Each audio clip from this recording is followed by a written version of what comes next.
issues today. Normally it's a smooth sailing, and I have been able to do this for a year now and plus, but not today. But that's okay. We're good with that. Hi, I'm Deborah. I am well, I'm with the council, but I've been a scout leader for the past almost 9 years now, and I've been working in the disability related field for over 30 years at this point. So I have gained a lot of, although I am not certified in terms of teachings for specific types of disorders, I am in for some rare diseases and advocacy trainings have had certification, but not in particular for specific things. So what I say is not medical treatment. I don't want it to be interpreted as medical treatment. I'm giving this caveat. I always give this caveat in all my types of presentations that I am not a medical professional. This is not medical advice. These are suggestions that of things that have worked for me and what I've seen work for others. And I actually not only have had numerous scouts come through my programs that are on the spectrum with other types of invisible disabilities, but I have multiple ones of myself and work with a lot of other individuals who have children with multiple rare diseases and multiple other neuroatypical challenges that can make or seem like our behavior is odd or off or not quite right or not willingness or energetic when there may not actually be the case. But I will get into that in a little bit. I first just wanted to give my introduction. I'm here in the Bay Area right now in Morgan Hill. Those of you who don't, it's been posted today on Facebook by my brother-in-law. I will be moving in just about 2 months back down to Chula Vista area. So this is, I think, my last major Quicksilver, Silicon Valley Bay, Ronnie Bay event. So it's just kind of odd for me, but I'm just throwing it out there. So I want you to just go around, introduce ourselves and see where we're coming from. And I'd love to know, are you having scouts that are on the spectrum or are you just looking for that information? And I will be honest that many times we think we don't have people that are neuroatypical in our troops or packs. And quite often that's not statistically, it's pretty rare for that to happen, but most cases we do and don't necessarily know that. I just wanted to throw that out there for some example I'll show later on, but for now, I'd just love to go around the room and introduce ourselves. Peter, you happen to be right next to me on my screen, so would you like to go for it? Sure, yes. I'm ASM in Troop 452 in the Panaris district in Sunnyvale, Cupertino area. In our troop, we used to have, some kids with challenges, and I always try to help, but it's hard. Basically, if you are not, empathy is not enough, basically, and some of the skills I'm trying to learn, hopefully to get some insights from this class.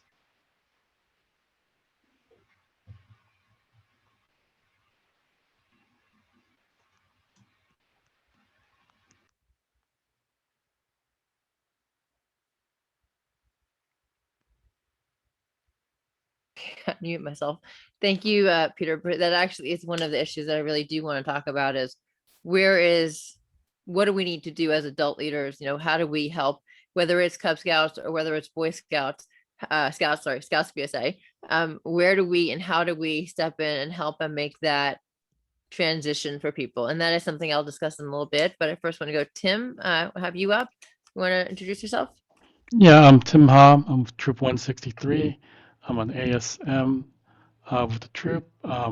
Currently, I'm unaware of any scouts that we have that are on the spectrum.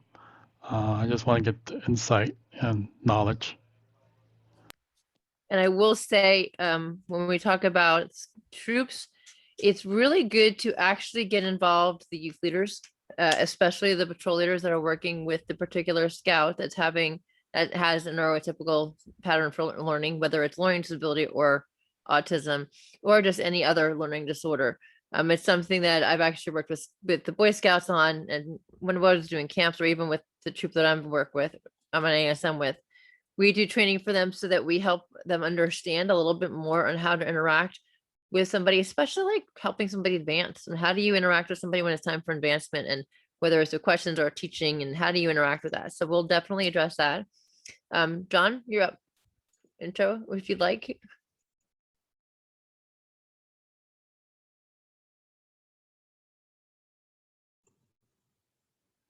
Hi, actually, I go by Chip. It's Chip Sitzman. I'm the committee chair for Troop 67 and 6067 out of Lenexa, Kansas. We currently have about 37 scouts in our 2 troops, and out of that, we have approximately 6 scouts that are Mhm. neurodiverse.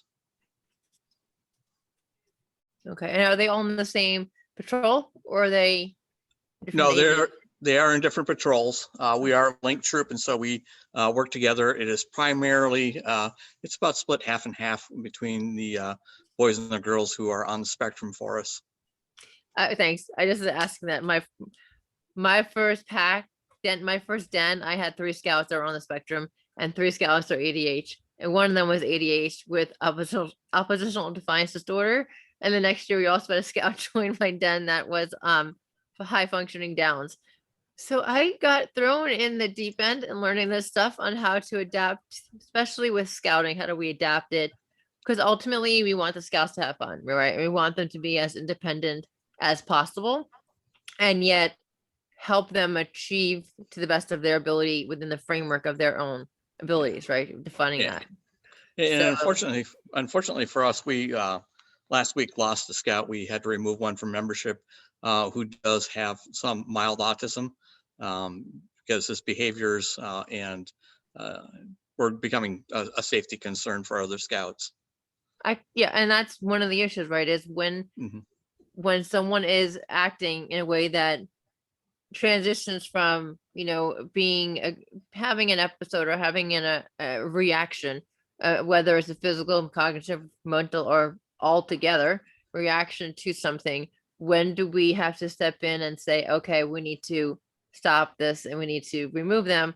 Or we've had problems where we've had to bring in a parent and they can only be present in an activity with the parent there. Yep. And that becomes a challenge too, right? Because once a parent's there 24/7, on top, making sure they're not doing anything wrong, right? And trying to correct every behavior, you now have interference sometimes with the scout being able to achieve to the best of their ability. So I'm sorry you had to lose a scout. I'm sure it wasn't an easy choice to No, it do. wasn't. Yeah, Yeah, I'm because really, this scout was basically, he's within 6 months of earning his Eagle. oh, that's heartbreaking. Yeah. Yeah. But I mean, unfortunately, the safety of our scouts overall is what we need to keep in mind, right? And how do we create that safe environment while helping people achieve? And we can't always unfortunately meet everybody at the same point where they're at. So I'm definitely feeling for you, because I'm sure that was, Thanks. listening to you, I can hear it was not an easy decision whatsoever. And I empathize with that, because it's unfortunate. Did the scout have an assistant by any Uh, chance? he did not. His mother was actively involved as a leader with the troop, and I've been working with him quite a bit. He also has a brother that's in the troop. They're both neurodiverse.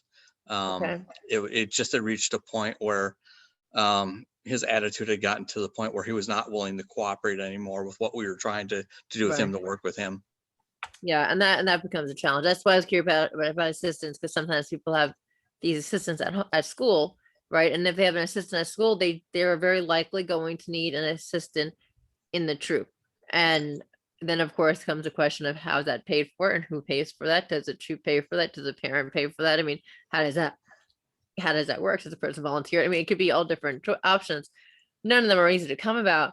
However, one of the things that I've noticed frequently is that when somebody has that assistant at school, they don't have that in the troop, and then the parent becomes a person to do that, which in some cases may be beneficial, and in other Yeah. cases may be limiting to the scout, just because sometimes parents will be a little bit overbearing. I'm a parent too, so I mean, Yeah. I'm a parent of a 15, 11-year-old.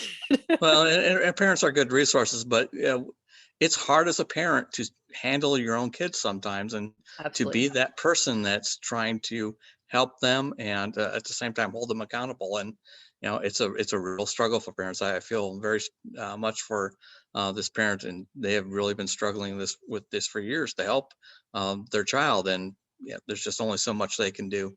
Absolutely, and I agree. It is a tough challenge. But I see that cool little heart tree designed by you. It looks pretty cool. Um, uh, it is a challenge, and I know that one of the things that I actually have encouraged when I have a scout, as if it's a Cub Scout, to have a different adult with them doing the day-to-day interactions versus their parent, and their parent being the backup for behavioral issues. So there's that separation of helping them and being their accountability partner, or holding them accountability. And in scouting, in the BSA program, I normally would, in the programs I've been involved with, I've encouraged and tried to pair up a scout with an older scout who can kind of help them along the way, not be responsible for them, but be there to help and work as a team. And then if there's a problem, bringing in the adult. And I'll talk about the teamwork in a minute, because I know we have other people here wanting to just get a chance to introduce themselves. Yeah. Susie, you're up. Hi, I just wanted to hear what was being said about the topic. My son is now 21, so he's gone all the way through from Tiger to Eagle. And my husband and I have been his support to get him to go through the program, but he has grown so much from it, and I completely believe in it. And so I just wanted to, hear what the message was out there, because he was kind of a trailblazer in some respects. There was in his troop, he did have another scout who was a couple of years younger, who also was in a similar situation, on the spectrum and just needing additional support, but still. Anyway, thank you for having the topic. Oh no, it is, I will say it is dear to my heart, not just because my first den had so many scouts around the spectrum, but when I was a Cub Scout range master, I worked a lot with, I specifically took extra time and effort in working with people that I can tell were on the spectrum. And in that sense, people who couldn't quite see the directions or understand the directions, or having challenges with the directions, or needing that step-by-step process, very clear, very much delineated, and giving the space between them and somebody else. Just those minor things that are little tweaks that made the experience that much better, right? And or the earmuffs, or whatever you might need if you were sensory over. I've had sensory challenges, sensory or auditory challenges, right? So we would try to make that as accommodating as possible. And that's something I've also become more aware of, because I have been volunteering with Magical Bridge Foundation and helping also create with a friend of mine, doing some universal design playgrounds with elementary school kids. And we keep on talking about everything from neuroatypical to nonverbal to physically disabled, physically challenged to I'm physically challenged and medically fragile. So like my skin can, you don't even know about it, but medically skin, not great. We'll go with that.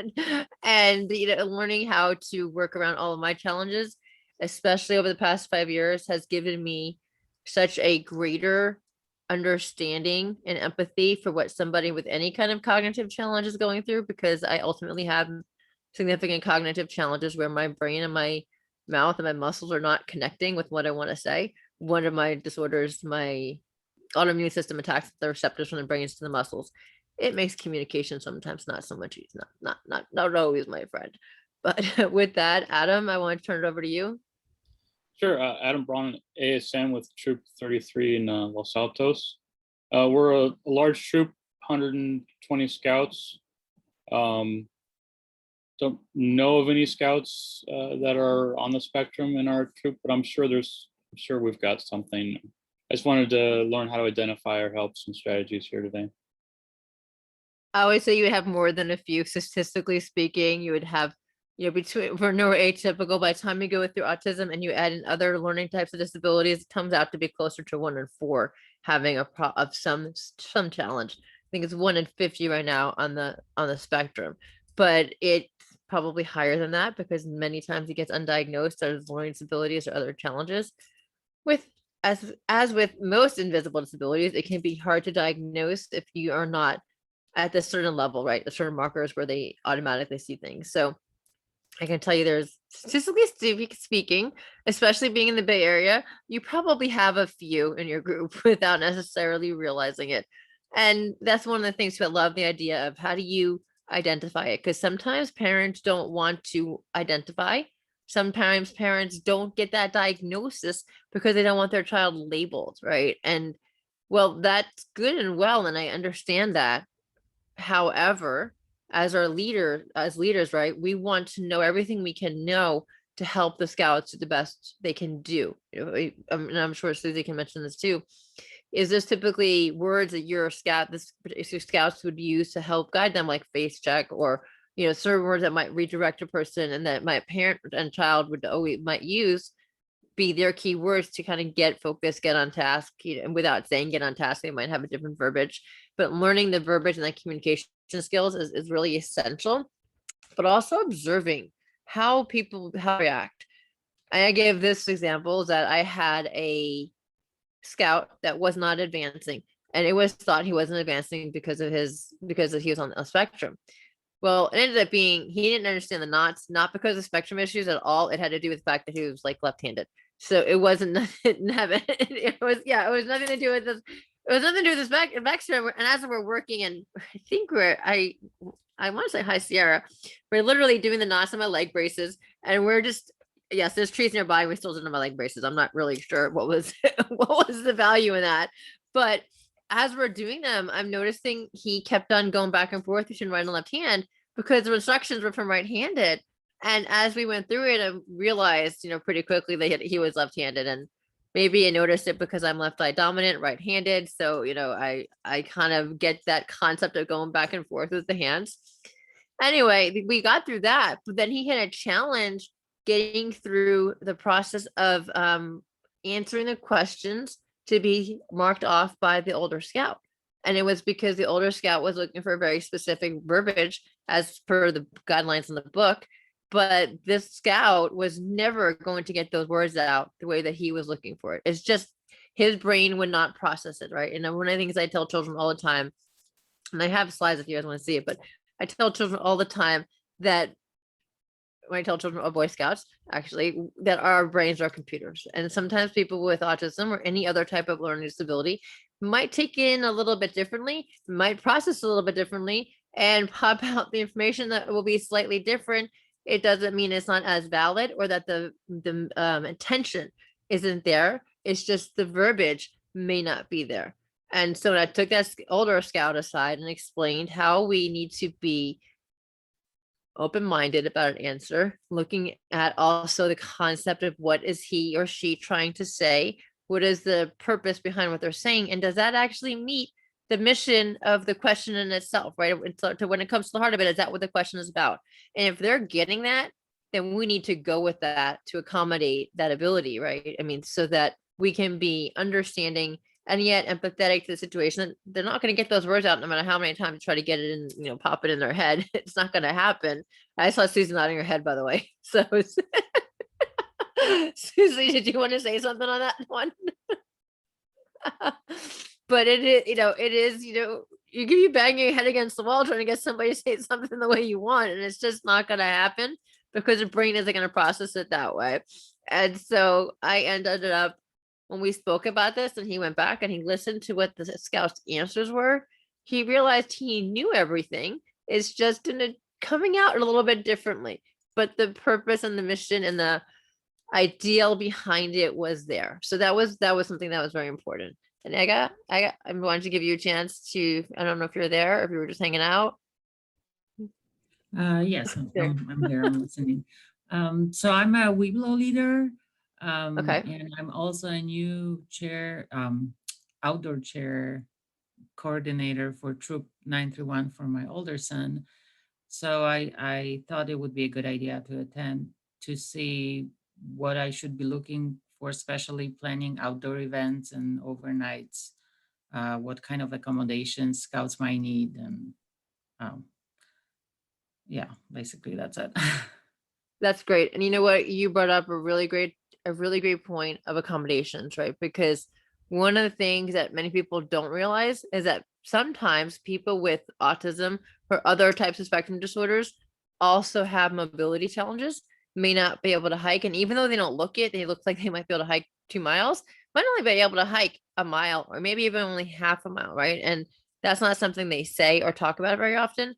I've had scouts not cross over into the BSA level because they had problems with mobility challenges that nobody else really knew about, and they didn't want to stand out for it, so they didn't express it when they moved over into the Boy Scout level.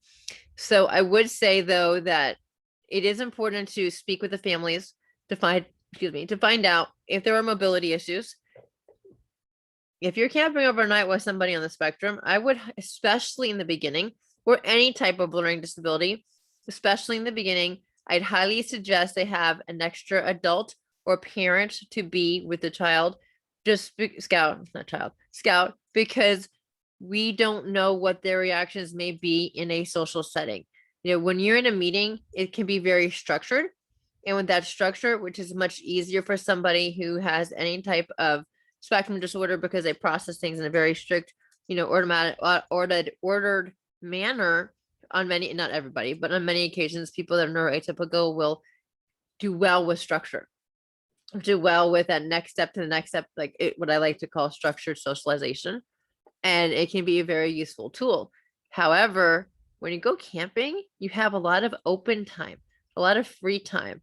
And it's during that socialization time that we really see a lot of challenges develop, because he or she now doesn't have somebody adult with them, because it's not too often that the adults go with the kids during social time, right? And so we have the socialization issue, which will impact the ability to communicate with each other, may impact the response to one another, as well as having sometimes I don't want to say volatile, but a more physical response to something that they would have in a very more structured environment.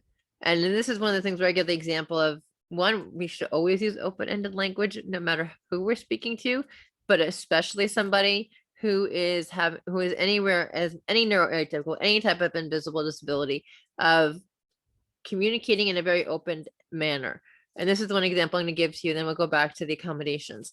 But this particular scout that I had, he normally has a parent with him at meetings. So meetings have gone really well.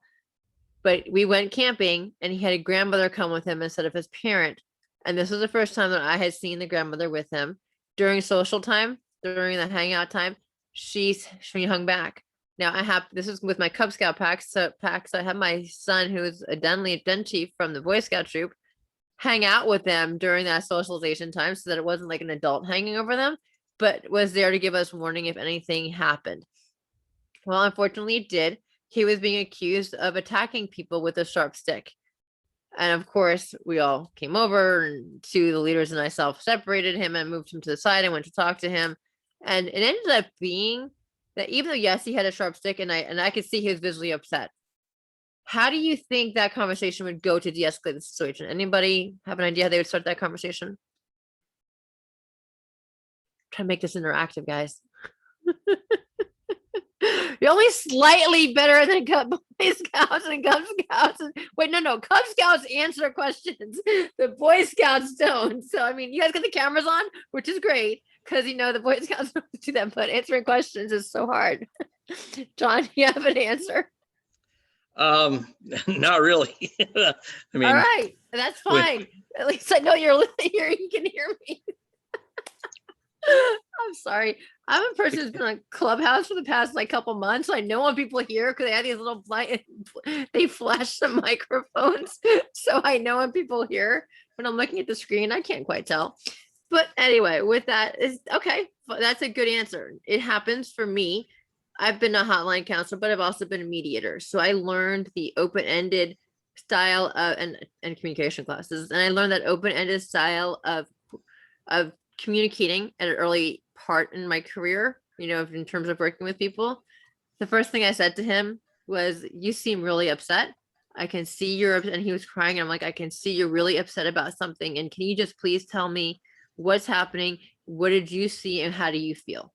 Right. And it seems a little touchy-feely. And the leader that was with me was kind of looking at me going, I never would have thought to speak that way. It immediately de-escalated the situation, because I took the onus off of him of saying he was being a bad scout or bad behavior, and instead took the onus on me saying, I don't understand what's happening. Please help me better understand, because I can see you're upset. Right. So it completely changes that whole viewpoint of everybody's against me to, okay, I can answer the question.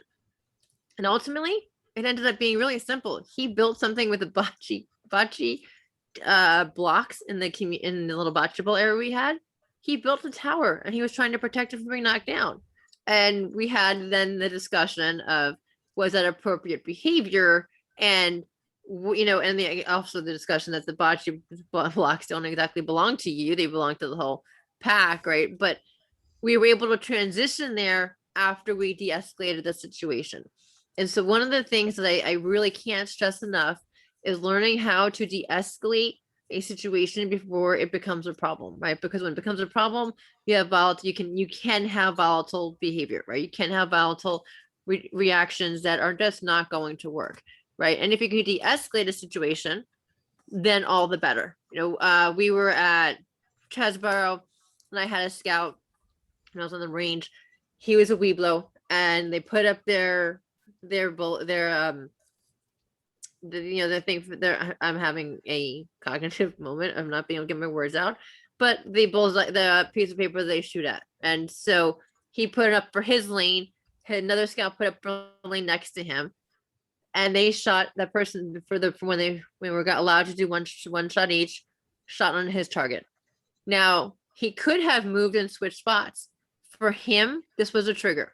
He could not switch spots, and he could not go and get his thing yet, because the range was hot, right? So here he is, and he started screaming and crying, right? And of course I had to remove him from the line and take him to the side.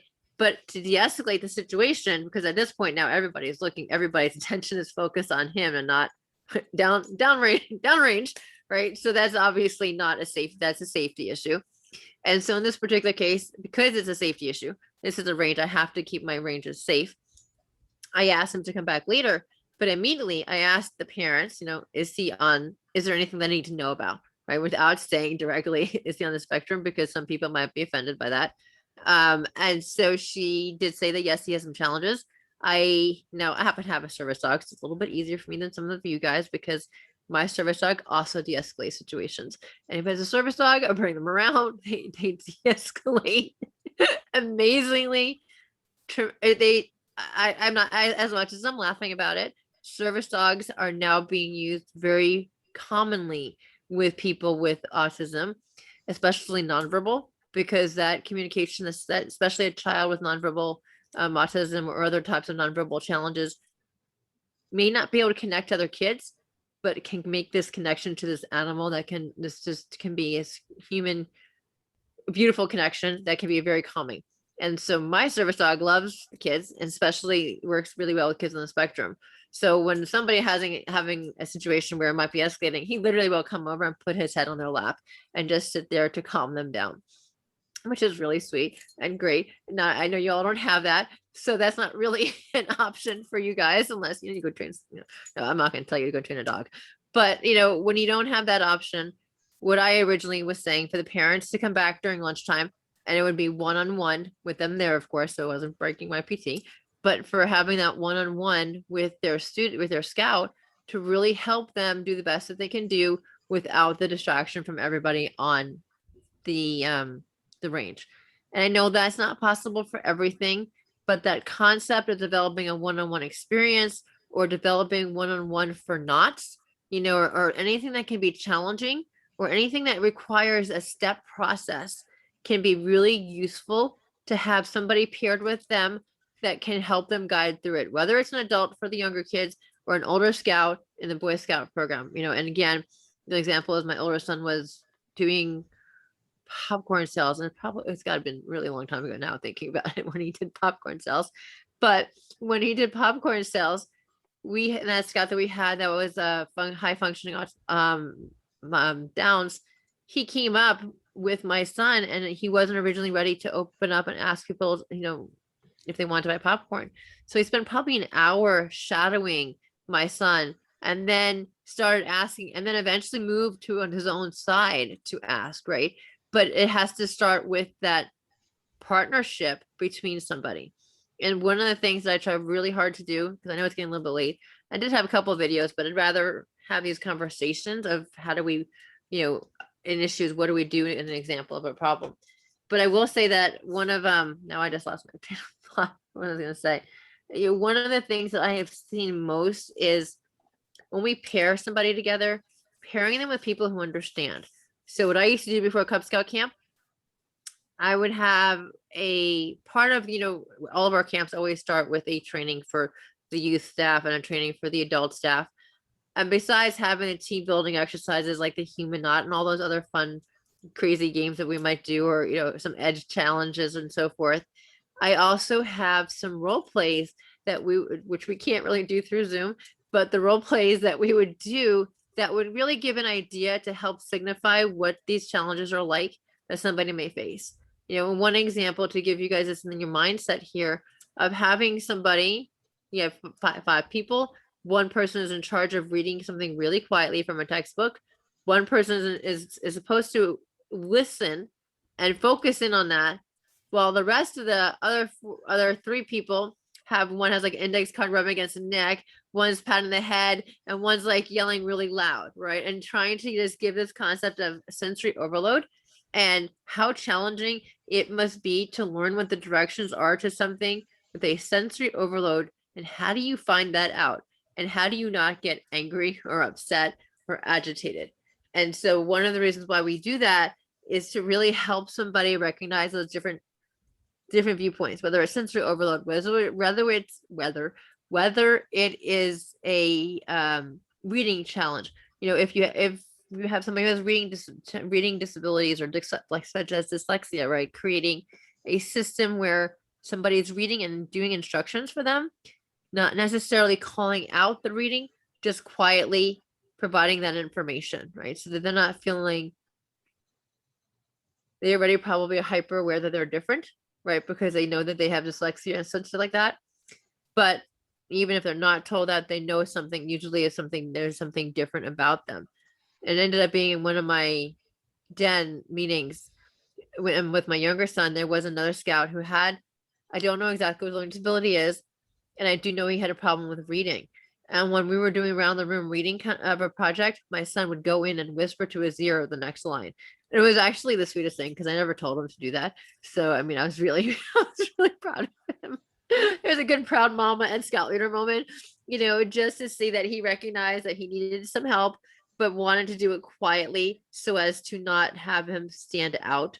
And that's, I think, one of the most important things, right? Is that we want our scouts to do the best that they can do to the best of their abilities. And yes, there are ways in which we can adjust certain rank requirements based on disabilities or extend certain time periods, whatever, depending what the disability is, mental or cognitive, and so forth. But overall, finding ways to help those scouts be integrated in the troop or the pack and be accepted for who they are and supported by their people. And when I say, I say tribe, it sounds like a tribe there, but I meant, what I'm meaning in that sense is that, again, my first den with my 3 scouts are on the spectrum. One was extremely challenged and was very limited and I would say very not high functioning, very low functioning on the spectrum. And they couldn't do the crab walk. Everybody went to jump on him and saying he was cheating for a crab walk. I guess it was, we were doing crab soccer. And everyone wanted to jump in and call him a cheater instead of recognizing that he was doing the best that he could do. And just, and I'm like, being one who does the bucket filler, bucket dipping courses in the schools, I'm all, okay. I'm hearing a lot of bucket dipping words here. So this is not okay. We need to change our vocabulary to bucket filling words. And they all knew what I meant, but just that and for those who don't know, you can raise your hand. I can tell you the bucket filling and bucket dipping, but it is very common in the Bay Area, and at least in our communities, using the bucket filling and bucket dipping method of analogies for kids. And so I automatically, point out we need to be doing bucket filling for our scout members, especially for the ones that are in our own den. And how can we support rather than challenge? And I will tell you, I've seen scouts that have worked together as a team to carry another scout on a lift thing, type of a thing, just to be able to get them around camp. Now, as one who needs help getting around camp, it's not my favorite way of getting around camp. For now, it'd probably be like off-roader wheel, one of those off-roading wheel things. The four-wheel drives, and then somebody grabbing my wheelchair. But in reality, the more we can help somebody feel part of the group without isolating them and incorporate them, but still be aware of any way we need to help in directions in working together, especially when it comes to things where it's there are a lot of manipulations and mobility things, such as knots, right? That's where it really comes in handy to have a partner and have it doing it as a teamwork. I will tell you, when I do STEAM programs and I have scouts that are just ready to destroy their designs because they cannot understand the instructions and they're getting so frustrated. And the fact that they have to wait till I finish with somebody else, you know, becomes a challenge for them, right? And so one of the things that I have found saying is, okay, we're going to work as a partner, we're going to work as a team. You and I will get through this, but I need to work with X, Y, and Z first, and then I will give you the next hour to work directly with you, and we will accomplish this together. And this way they don't feel isolated or excluded or singled out for what they can't do, but recognizing that we will work with them and they will get it accomplished. It just may be done in a different manner. So just some of those things that I really wanted to point out. And I want to open up for discussion and open up for questions or situations you may have encountered. And with that, you guys may open your mics. And does anybody have anything they wanted to question or add, or something that the challenge that they've seen? Gosh, you guys are quiet. I can't say though that I've heard you guys chant and screaming and shouting, because I haven't, but I'm sure y'all have voices. Okay, I have a case some years ago. So that is Scott. He was I don't know exactly what the challenge is, but I know the incident. For example, in one case, when he was coupling with others in another parent's car, he just appeared in the car. Yeah. And eventually, basically everyone had trouble to get through to him. Say how you can talk with adults, or how can you should ask questions. You should say, I need to go to the bathroom. But he just didn't do any of that.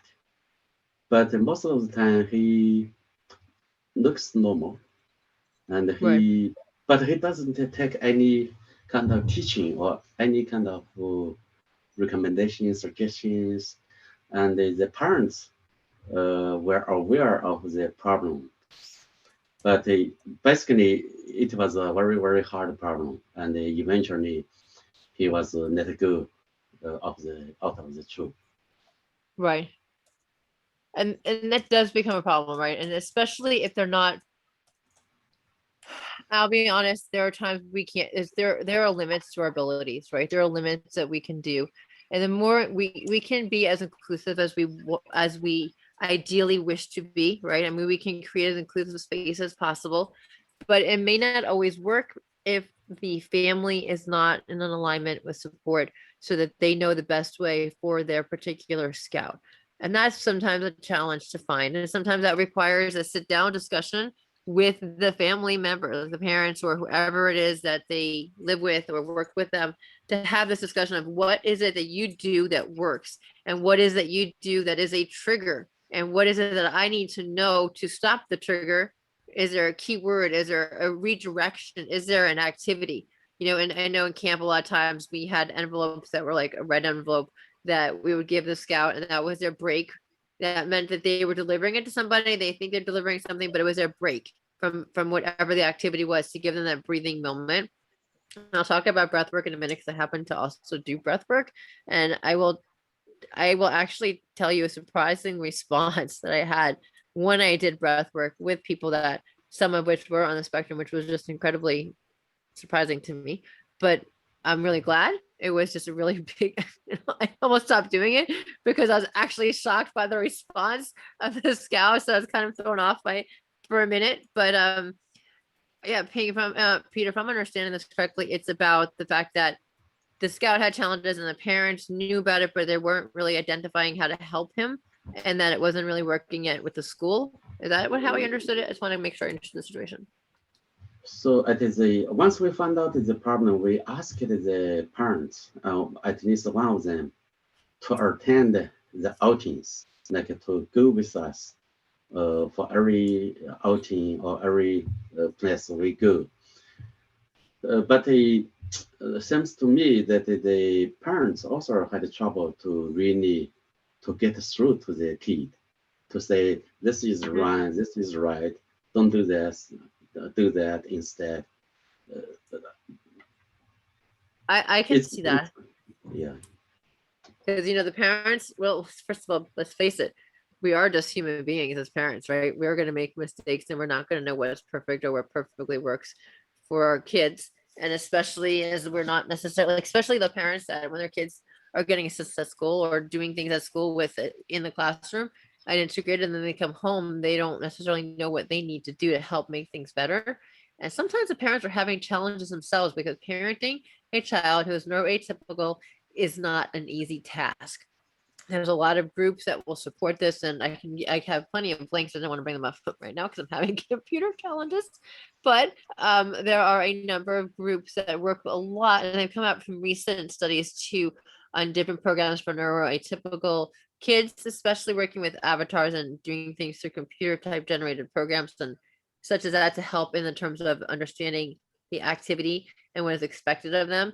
And I will try to get those together to share because although this was referring to a classroom, I think it could be very beneficial in terms of expressing what rules are to a scout who is neuroatypical when in terms of the fact that they were responding to this third three-dimensional avatar better than they were to a human being.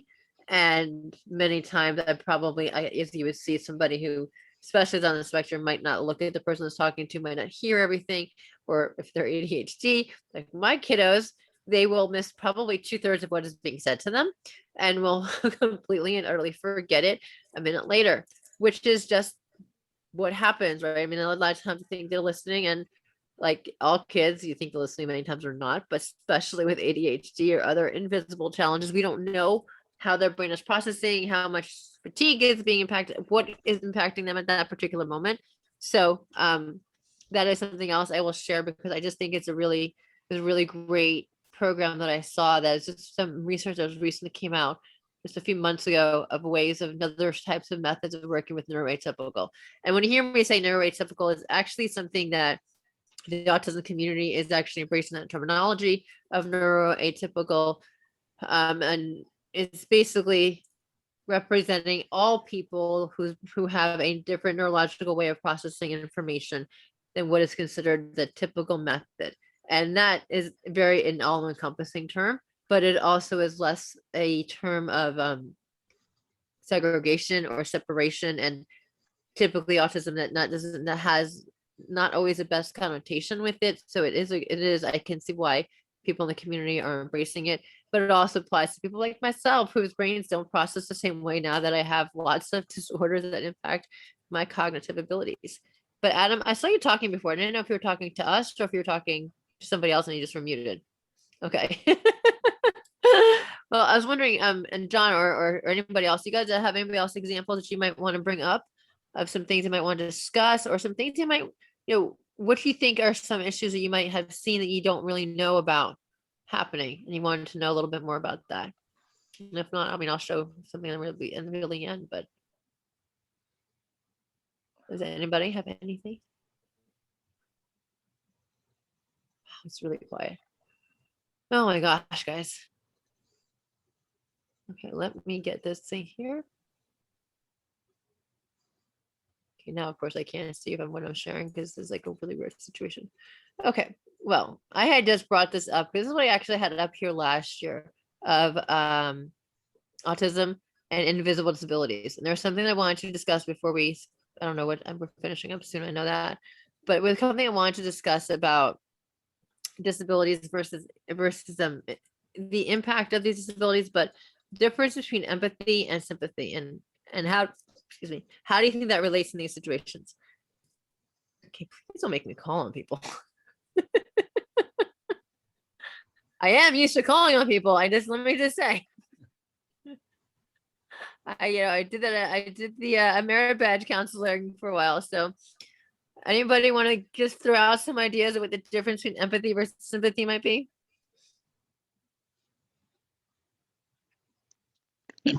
Empathy is you're trying to understand the person. Yes. right? Where sympathy is you're feeling the bad for somebody, right? And you're feeling, and a lot of times sympathy can lead to pity versus empathy leads to helping to understand what it's like to be in their shoes. It's like putting yourself in somebody's shoes. Will you truly fully, completely, and utterly empathize, be able to empathize with every single situation they're going through? No, but can you begin to understand a little bit from their perspective by imagining what it must be like to go through a situation where you can hear the instructions, but you can't do it the way that you're told to do it? Well, that we can actually learn how to empathize with. So that is something I always like to mention because there really is a difference with that. Now, I wanted to also talk about characteristics of autism or even learning disabilities. What do you guys think is some of the challenges that somebody might have that might help you lead to think that they might have a challenge of an individual disability? Just their interpersonal skills with the other scouts. Absolutely. Interpersonal skills with other scouts is probably the biggest time that there is a challenge and a behavioral time for behavioral issues to arise, episodes and escalation of challenges, right? Because if it's in that structured meeting time, an adult can see something and pop in and address it.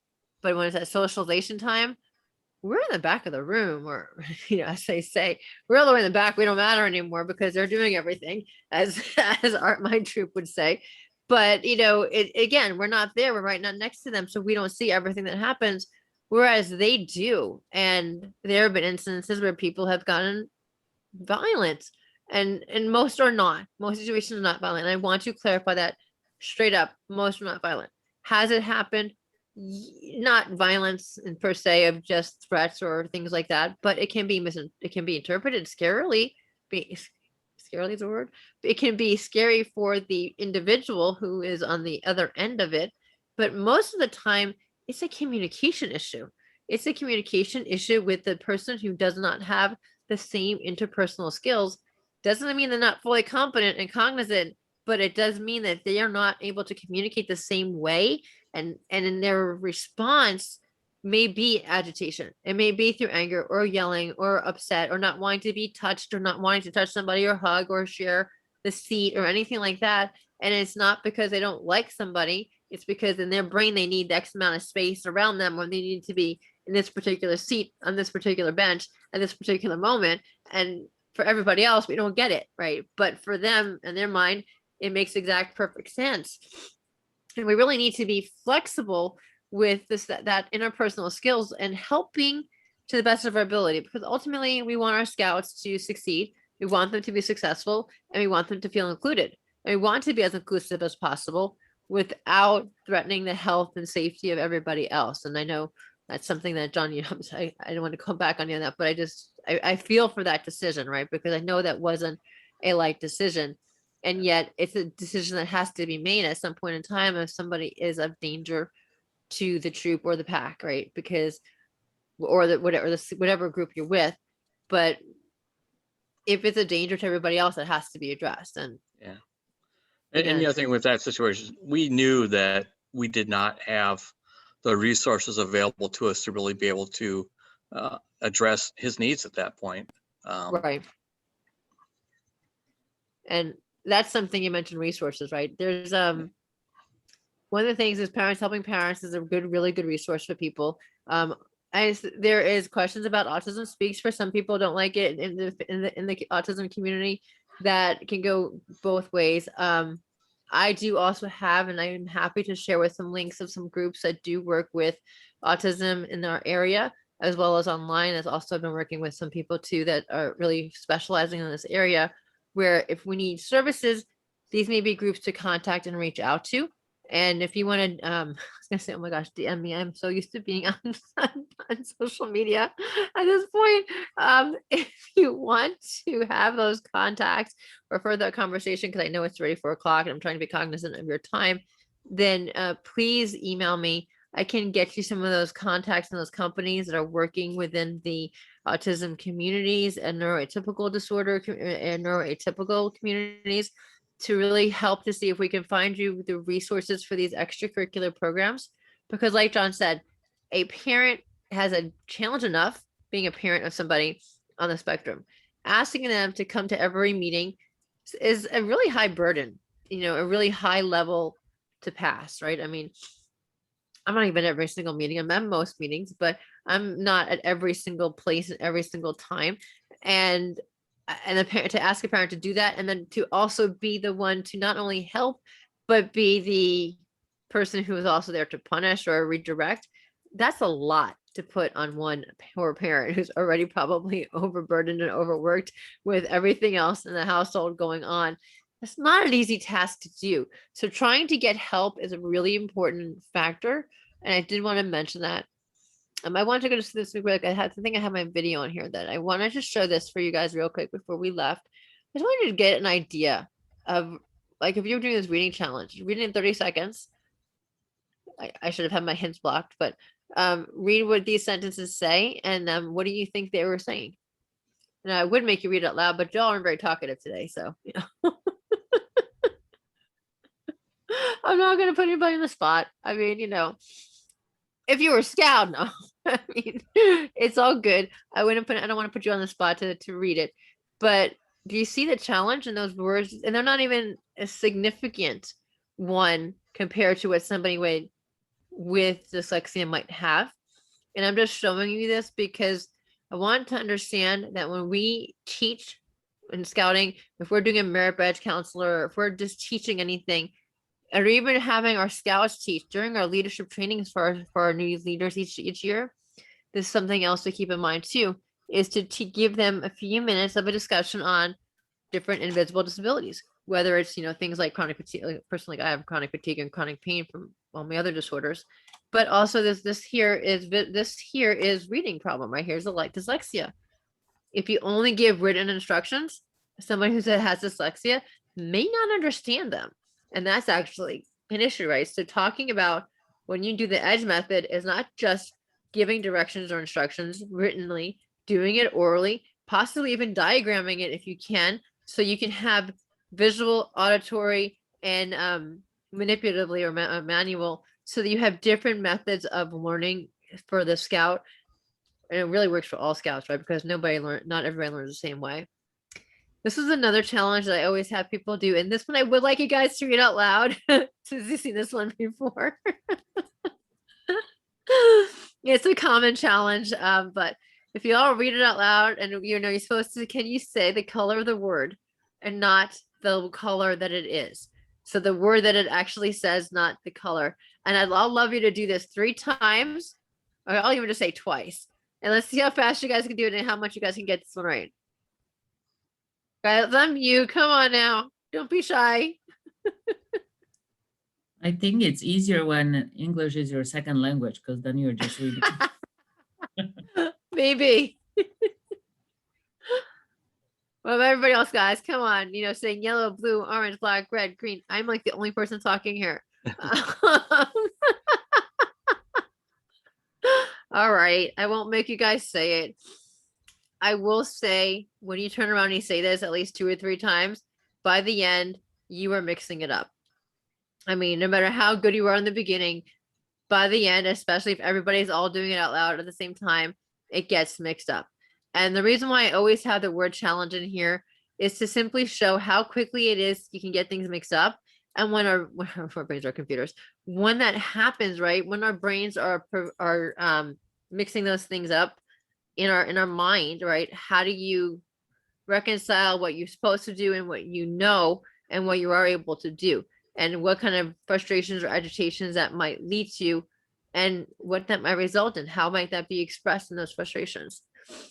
Now, I'm going to just go through this real quick because I do want to make sure I went through this, but I will take this off so you guys can't see the answers.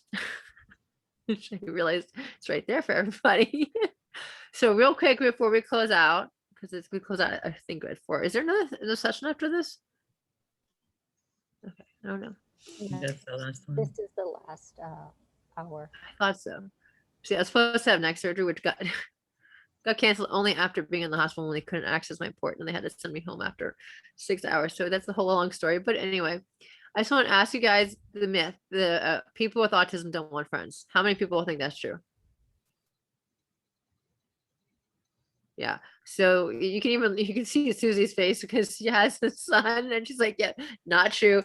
They do want friends, right? But socialization is such a challenge for many people on the spectrum, and it takes teaching those around that scout how to understand, be empathetic, and be patient with behavioral issues that you would deem not unconscionable, but even uncool, but you would not normally like or feel comfortable around or think is normal, which again, normal is a very overused and very broad term of what is normal. I always like to say, whenever I say I'm not normal, I'm like, well, what is normal?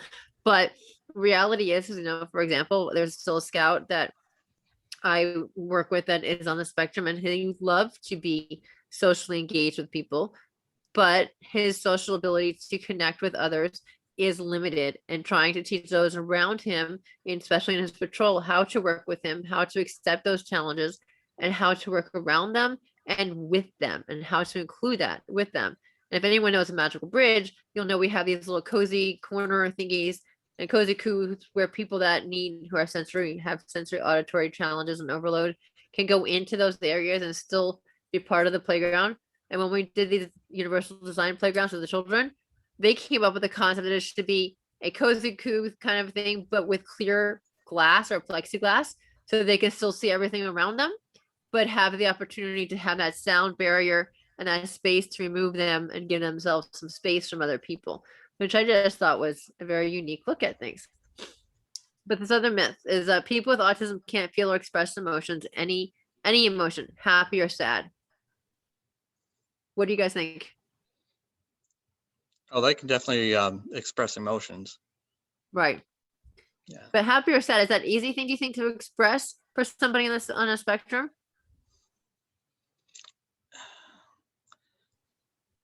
I think not necessarily easy. I think it's harder for people sometimes to see it because it may Right. not be quite as expressive visually or verbally. Right. And that it is true. And I will say, and this, I know we have to wrap up in a second, but I did want to say, like, I remember my first, I went down leader, and my first few months of the down leader, I had, like I said, I had a scout join my den because his mother felt that I would be more empathetic as a leader and work with him better than another den leader. And she wasn't wrong, because I already had 2 scouts on the spectrum already, and I already had 3 with ADHD. So I was willing to work with that particular scout. However, what was sad was that she ended up dying of cancer a few months later. And it was a very quick thing. I mean, we thought she had kidney stones. She thought she had kidney stones. And the next thing I knew, she was in hospice, and then she had passed. And it was really sad. And when we went to see the funeral, my scout could not understand the concept of her having passed. Right. So every time he saw pictures on the screen, he thought they were showing pictures of mom, and he was just pointing out, that's my mom, and not comprehending what was happening because of he was on the spectrum, and cognitively speaking, in terms of mental cognitive abilities, he was at a younger age than first grade. And so he had a really hard time understanding what was happening. So one of the things is, yes, they can definitely express emotions, but depending on their cognitive abilities, it might impact what level they fully understand that. And that's one of the reasons why I mentioned that one today, was because when we were working with a scout and we're de-escalating a situation, knowing where they are cognitively, at what age level-ish, it doesn't be exact age, but what, whether if you're working with a scout that's 16, but his cognitive ability is that of a 5-year-old, right? That's important information to know, because that's going to impact how you speak to her, she or he, because that's just how you need to your words need to be adjustable to that age level or that cognitive ability. So it is important to understand that. And what about this one? I'm going to the last one, because I know we're way over time here. I'm so sorry, because I started way late. With autism, people with autism can't understand emotions of others. What do you guys think?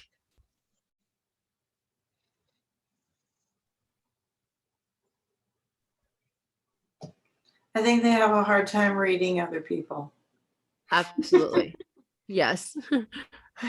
Susie's our expert too here. You have living to with explain someone- it. I It can am be mad at very- you. Yes. And why you're mad and how and what caused you to get mad, right? And you have to really be very specific. And that's again what comes down to those very clear lines, right? Someone who's on the spectrum and with any type of cognitive challenges needs that very clear lines of where am I supposed to be? What am I supposed to be doing? What moment do I do what? And how is this going to happen? The more organized something is, the more step-by-step process it is. Like when I was on the range, I did extremely detailed step-by-step process, and then they would be able to get it. And then together we would, arrange the sighting. But I just wanted to go through that. And I won't get through everything that I had here earlier today, but I'm trying to see if I have the video because I know it's really late. So I will actually share the video a little bit later. But I do want to say though, this part here, I want to go over here real quick and show this one thing, and then we can close out because I know it's like way late. Trying to get back to my thing here. Okay, great. There we go. So this one here, common characteristics. So yes, this was from Autism Speaks, but a lot of this is still true and valid, even though I know, like I said, not everybody loves Autism Speaks. It is controversial in the autism community as whether or not it represents the autism community as a whole. That being said, these are actually pretty true. The loss of previously acquired, language, a babbling or social skills. Social skills can be extremely challenging at times for somebody. And you might see somebody rocking back and forth, right? And that might be their response of how they're trying to self-soothe from a situation that is bothering them and upsetting them in whatever way that they're interpreting it. Avoidance of eye contact. This one's a huge one because it also impacts people in terms of not only being understood by the people around them, it impacts being able to get jobs. It impacts going in the job market, it impacts in the schools, it impacts everywhere because if they don't, we are so used to in American society of eye contact, of face-to-face eye contact when someone's speaking to you. But someone who is on the spectrum may not be able to do that eye contact. And even frequently, I will say face check, like repeatedly with a particular scout to make sure they're looking at my face. Now I say that to my poor dog when my service dog face check. And he's like, ah, and then I'll be like, eyes on me. But that face check statement is a common one that's used, but it doesn't have to be that one, right? You can talk with the parents to see if there's another word that they use to, engage. Like, I don't know, Susie, what was this, if you guys had a particular things that you use with your son, and to get them to focus or remind them to focus or what have you. Put you on the spot. I don't know if you had a word or not. No, I don't have a word. Okay. So face check was one of the ones that one of my scouts was having with one of his assistants in the classroom. And that was the word that they use at home as well. So that's what we ended up embracing in our den. Delayed language development and difficulty understanding other people's feelings. We talked about not necessarily being able to read people. Persistent I'm going up and backwards, but persistent preference for solitude. It may not be all the time, but it's not unlikely to find people like with Asperger's and other things like that, wanting to have that separation from other people for lack of wanting to have that social interaction, not wanting to have that person-to-person contact. That's not unusual, right? And it's not unusual that if they having a reaction to something that's triggered them, to get agitated, to get to rock, to get upset, and as they get older, sometimes it can be more physical reaction, and that can be very dangerous and very troublesome for the people in the group. Which, unfortunately, we have somebody here who's had a situation. It's probably something similar to that at times of where it was getting a little bit too much for everybody else. Resistance to minor changes, routine, and surroundings. That again is something that can be a challenge for people that are very used to a specific outline of what they need to do. And then if that routine changes, it can be very troublesome because when you know what the rules are and it was expected of you, it becomes a little bit easier when you have a certain way of processing things than when you all of a sudden lose that structure. It can be very troublesome. It's actually one of the things you'll find a lot of parents who are parents with children on the spectrum and other neuroatypical challenges facing during COVID was learning how to help their children when they were so used to a certain schedule that they could no longer do. It's been a very big challenge for that. A friend of mine who is a author for a blog on autism, and she has children on the spectrum, was actually just, we had a conversation about this, and she did a live video interview about this as well. So the repetitive behaviors of the flapping, the rocking, the spinning, etc. I have etc. meaning my own words here, but the repetitive behaviors, that's a pretty common response, and sometimes that's a way for somebody, whether they're neurotypical or just ADHD, which I guess is technically neurotypical in some ways, but that need to fidget, that need to have that distraction, that need to do whatever else they can do, is also becomes a big part of the activity, which keeps them sometimes calmer, and then I had down here, this is I'm talking points. The what do you call it? I just had where I was and I just lost it. Oh my goodness, I just can't believe I did that. Okay. Oh, so reactions to sound, smells, taste, textures, lights, and the color. So I put that on there because I wanted everybody to be aware that people may react differently to sounds. They may react differently to the lights, right? For example, I had a microphone, one of those wireless microphones for Cub Camp a couple years back, because my voice will get really quiet when I try to speak, especially as the day goes on. My myasthenia gravis kicks in, my ability to speak decreases dramatically. And I was using my microphone to do a repeat after me song. The sound of the microphone was high enough that it was so severe that one of my scouts, who actually happened to be from my den, from my pack, was sitting there with his fingers in his ears and plugging his ears because of the sound. I ended up buying those disposable ear thingies, that you can get like on the airplanes and those things, just to have them on my range, but also to have them when I'm doing camp or other activities, that if I have a scout that I see doing that plugging, I can give them those little, foam disposable earplug things. It's not perfect. It's not the same thing as some of the earmuffs they might have at home, but it definitely helps deaden that sound and make it a little bit better. And then I just wanted to also remember to talk about this real quick, because I wanted to mention this before we close out, because I've been talking for a long time and I did have a video, but I would give you guys an opportunity to speak for a second if you have any questions. And we have been here over time, so I also hate to keep our council member stuck there as well. So I just wanted to point out first person language for communication. And I put this slide in because obviously I put in here that it's part of the disability merit badge. And it's kind of funny is that I've been a disability advocate for years, and I had to look up what the first person language is, even though I realize now I was already doing first person language. But at the time I was curious as what it was, and I had looked it up. And so I'll just read it, right? Descriptor is simply a medical diagnosis. People first person language respectfully puts a person before the disability. And disability is more like people without disabilities and different. So I wanted, the main purpose, right, is when you identify somebody, not saying the kid with autism, right? It's the scout and he has autism, right? So, or like, people like to say about me, this is what I was told by a fellow STEM leader, was that I teach alongside my disabilities. Even though I have a wheelchair, a service dog, full leg braces, back brace, and neck brace, y'all can't forget that I've got disabilities. I mean, it's right there. Even if you can't understand the fact that most of my issues are invisible, these are just symptoms. However, it's there, but it's not who I am, right? And I am a woman, I am a leader, I am a scout leader, I am an educator. These are things that are my descriptors. Yes, and disability is one of them, and yes, disability advocate is one of them. However, I don't know. I will occasionally describe myself as a woman in the wheelchair with a service dog, just because if someone's trying to figure out who I am.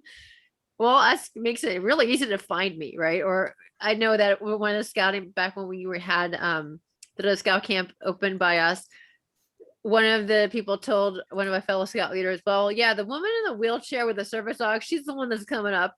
And they knew who it was because, as well, there's not too many people in the wheelchair and a service dog in general in scouting. And then in our council, there's none that I know of.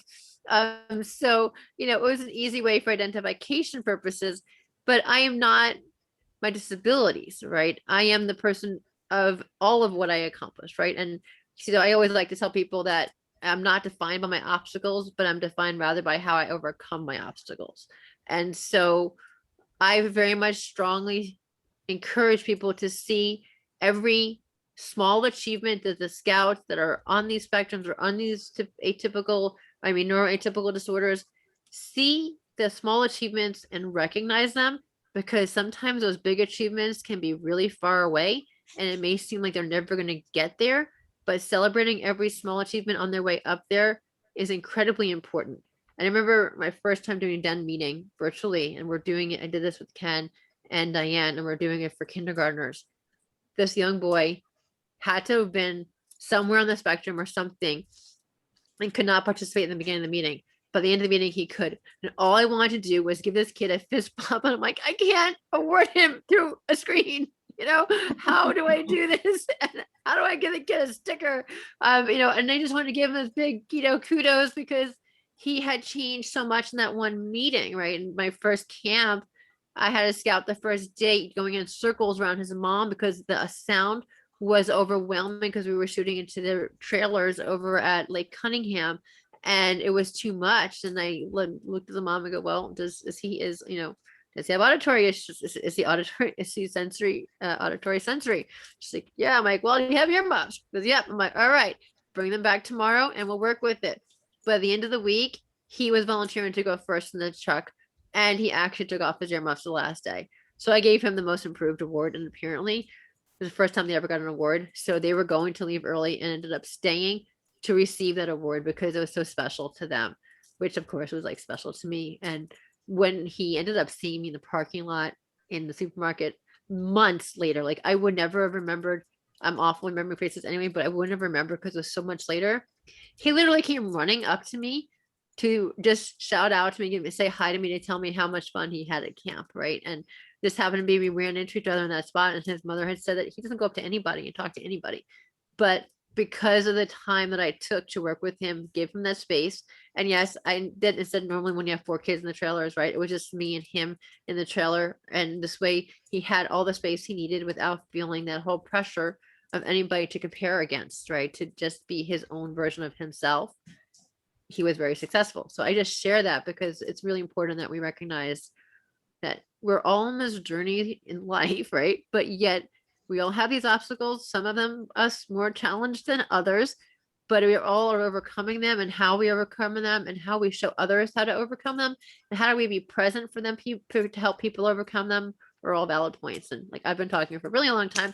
I know I went way over. My apologies to everybody. And if you just want to ask me a quick question, please feel free to do so, or you may email me because I don't want to hold you past your time and I want to be cognizant of everybody's time, including our wonderful staff here from the council. But if anybody have a question, please feel free to ask it. I just want to say thank you very much. It was very informative. I'm glad. I'm hoping it was helpful. I mean, I was technically challenged today a little bit more than normal. So I'm just glad I was able to get on. And one of my devices finally charged right, but having a charging problem. And apparently my hub died today. So the hub that I have, yeah, I'm not happy about it. It's an expensive hub. And I had my camera, my good cam link attachment, so that my good Sony camera was attached to it. And I had my overhead camera, my desk was attached to it. And then all of a sudden it wasn't working today. And I was like, uh-oh, yeah. And which also meant that I didn't have my built-in Ethernet and I had to use my wireless. So I wasn't sure how that was going. Yeah. So it was yeah, and then I was having a struggle getting back to where the link was. So it was kind of, yeah, it was an experience. I'm just gonna go with that. It was an experience. So good, but it was an experience. And if anybody else wanted to chime in before we close out, I just wanted to give you that opportunity. If you have a question or if you would like to know something, and if I don't know it, I will find out the answer for you. I'm not all knowing. I am far from all knowing, but I do know people who know quite a bit. So I'm able to find out answers, even if I can't answer them. And I'm happy to do so. So if you have any questions, please let me know. And I'd be happy to do my best to answer them. So what's your email if something comes up later on that I wasn't Yeah, thinking? sure. Let me get back to this screen and close out the share screen so I can actually get to the chat. There we go. That important little thing there. Oh my gosh, my microphone, the icon for my voice recognition is like sticking right in my way.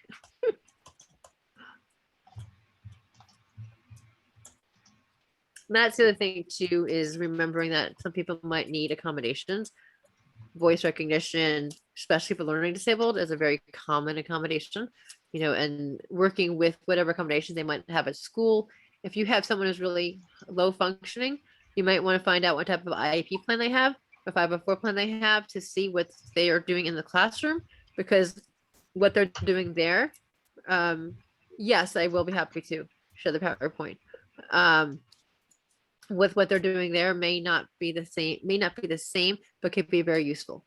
And so I do suggest, you know, if someone shares that, and I'll be perfectly honest, a lot of times parents, thank you, I do appreciate that. We can send you guys out the PowerPoint that I created here. And this was actually this one was from last year, but everything here is valid still in terms of really how we understand people. Plus, there's a video that I have here that talks about life growing up with autism. And it's really just a good video to see from another person's perspective who has autism, and what it's like to grow up with autism, what it's like to be included or excluded. And with that too, I'll also mention real quickly before we close out, unintentional exclusion can be just as harmful and hurtful as intentional bullying and exclusion. And I will tell you this from my own life experience. I ended up on crutches at age 13. I destroyed both of my knees in track and field, and I was on crutches from 13 years, right after my 13th birthday, until the rest of my life. Well, I use a wheelchair most of the time, but I wasn't diagnosed with Ehlers-Danlos for 15 years later, so nobody knew what was wrong with me. All I knew was that I kept on going in for knee surgery, and I was the only person who came out of knee surgery never healed. Everybody else around me did heal. So I was teased, I was made fun of, I was told I was faking it. It wasn't real, it was in my head. Kids kicking the crutches out from underneath me, kids taking screws out of the crutches, because yes, I'm dating myself here, but they originally were wooden crutches that I originally had. So that, you know, yeah. And eventually I did get metal crutches as a gift from my parents from Hanukkah, because I didn't tell them why I needed them. Rather, they thought it was they thought I wanted it to just adjust my crutches to go with my boots and stuff, my different shoes, and not knowing that it was really because of the treatment that I was getting, because I wasn't upfront with them about it. But one of the things that happened is this past year, as I've started practicing mindfulness programs, I started realizing all the challenges that I went through and how I had never truly dealt with those challenges.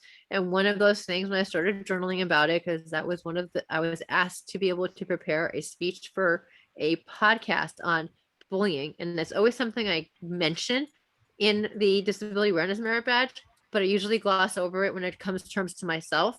And it's also typically scouts who see me, they know me as a range master, and they know me as an ASM, so they don't ever even think of me having been bullied, right? That in their eyes, you know, there's this uniform as a scout leader, she would never have been bullied. And especially since I talk about anti-bullying and teach in the schools, and yet they're shocked when I tell them what I went through and how, and it's really only been this past year that I fully understood the trauma and the impact that it had on me, especially the unintentional, the exclusion, and the people removing me from activities. So want to throw that out too, because I know it can be really hard to include somebody with autism in social elements of the gatherings and such.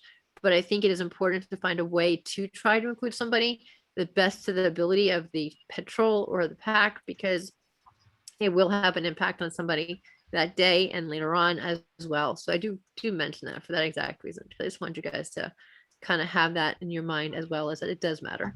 And one quick thing is, I'll add this real quick, and then I'll let you guys, I'll let you go.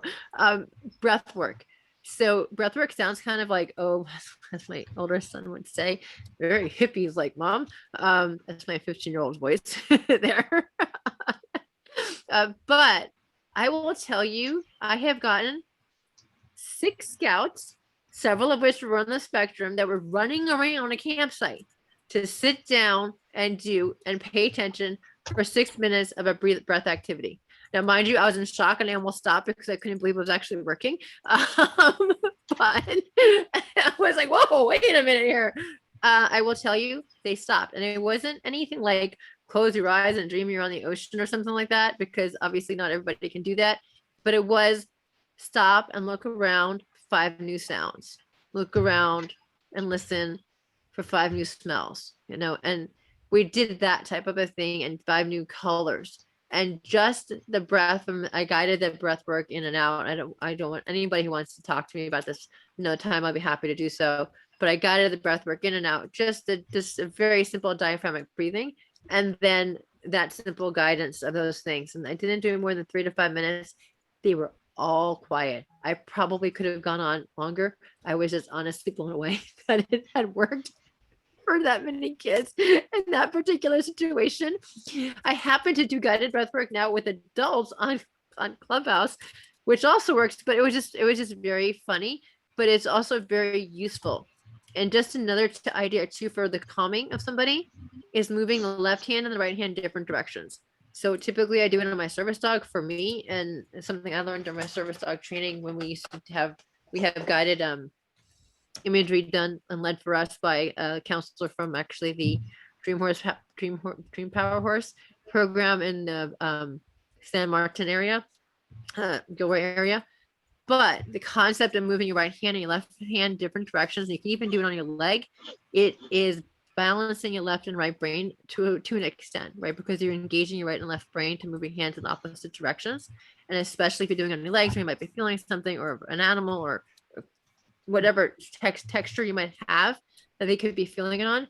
It's that incorporated with breath work can be a really good reset for the older kids who are not, go sit there and do a timeout, or, have that shake bottle that, is maybe works with like elementary school kids, but is not really going to work with, scouts, Boy Scouts or Scouts BSA. I mean, those don't know a shake bottle. You can create a shake bottle, make it more dense so that it takes longer for the whatever elements you put into it, whether it's whether it's like little paper or whether it's glitter, whatever it may be, it takes time for it to settle, and that's a good reset for younger kids. But for older kids, sometimes just that little bit of breath work when people don't necessarily have to know they're doing it, but they're just doing it, and that helps reset them and re-guide them, and then help them back to the spot again to focus with everybody else. And with that, I just want to open up to any questions real quick, because I know it's really late, so I would wanted to let everybody go. But if you have any questions, you can ask me now, or you can message me, email me. So I have a question. So where would you look for guidelines how to do the breathing? Because so my son has a Wednesday wellness online that he goes, and he said he doesn't want to attend it anymore because all they do is ask him to breathe. So obviously the way they're doing it, it's not working for him. And I do have a couple of scouts that are kind of hyper, and I'm thinking that would be I'm happy to meet with you guys and do it and guide you with some of the ways that I've done it. Some of it is I have some really kid-friendly ones. Some of it having to do with apps where they watch something moving up and down, so they don't feel like they're focusing on the breath work per se. They're just breathing in, and as like the little image goes up, they're breathing in, and as it comes down, they're breathing down, right? And so now they're focusing on trying to, what they call as heart rate variables, to bring that together in sync with the game that they see. Now, there are ones where you can actually have a device that measures your heart rate variable, which is part of biofeedback.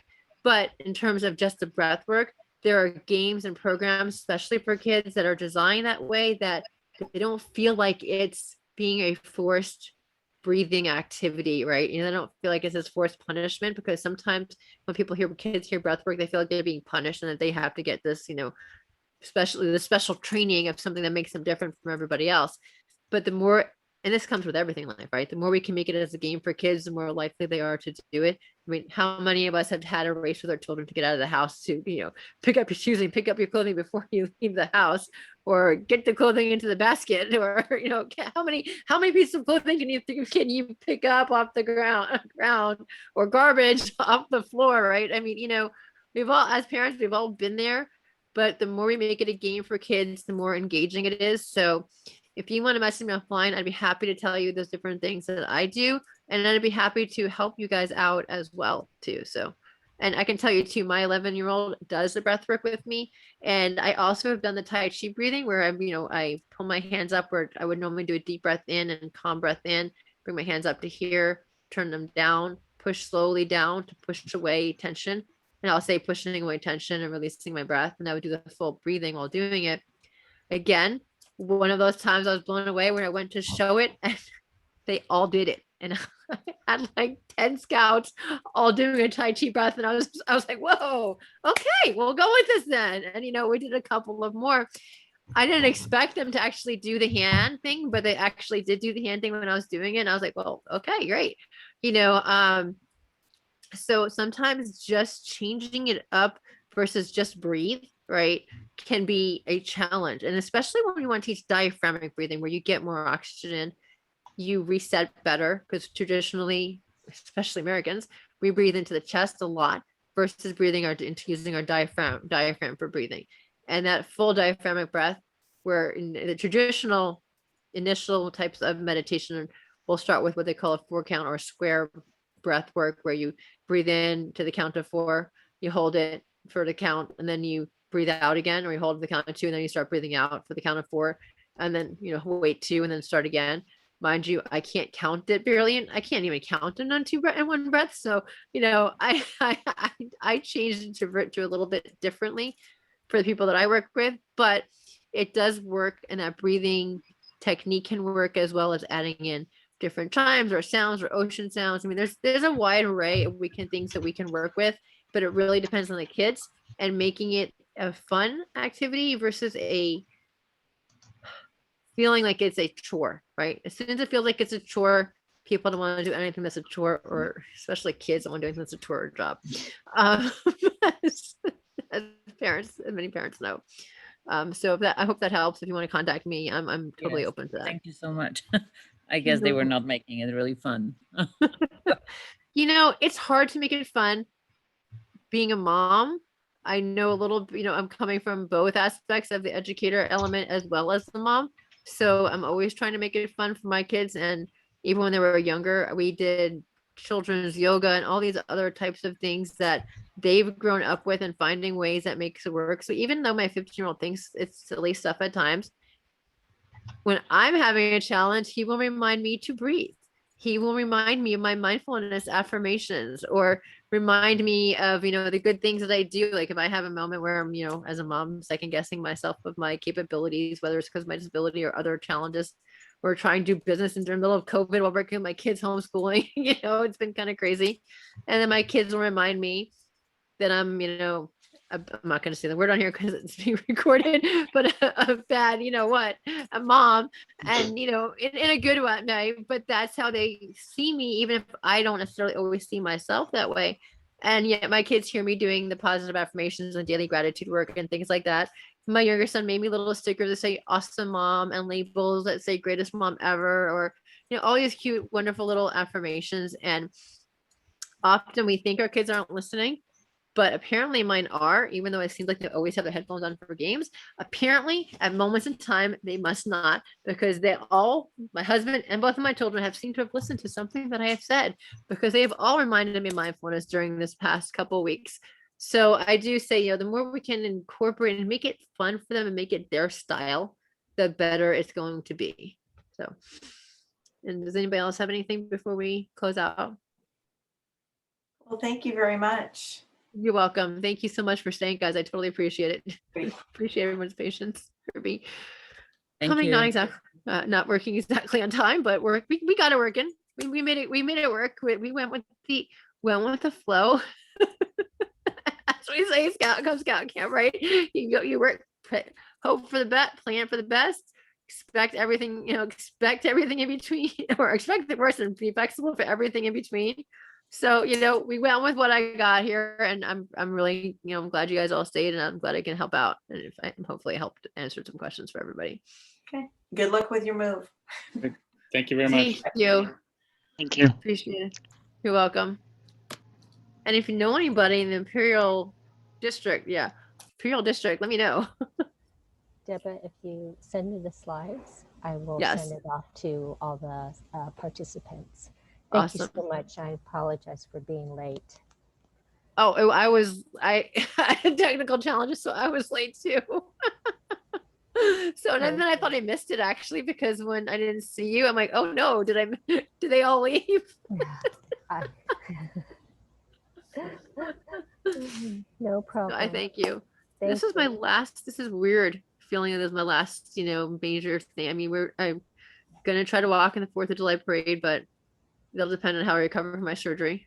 Well, wheel, I guess, and or technically me pulled because PETA pulls me on the parade path. Yeah. However, so yeah, this will be the last major thing. So Well, thank you so much. We appreciate everything you have done, and I hope you come back sometime. I sounds like you're moving down south, right? yes, so we're moving back. So we lived in San Diego area. Well, technically Chula Vista for about 15 years. And then we moved up here, and then now we're moving back down. We found a 1-story home down there, and also home close to really good schools for the kids. So between those two things, it was a really big pull to go down there, you know. So Okay. and I got, did you have any, I'm not saying, I know I see you before, but I don't think I'm saying your name right. Did you have any other questions, hon? Ida? No, I'm good. I'm good. Okay, just wanted to Thank make you. sure. Sure thing. Okay, I'm going to stop the recording, and I'm Perfect. going to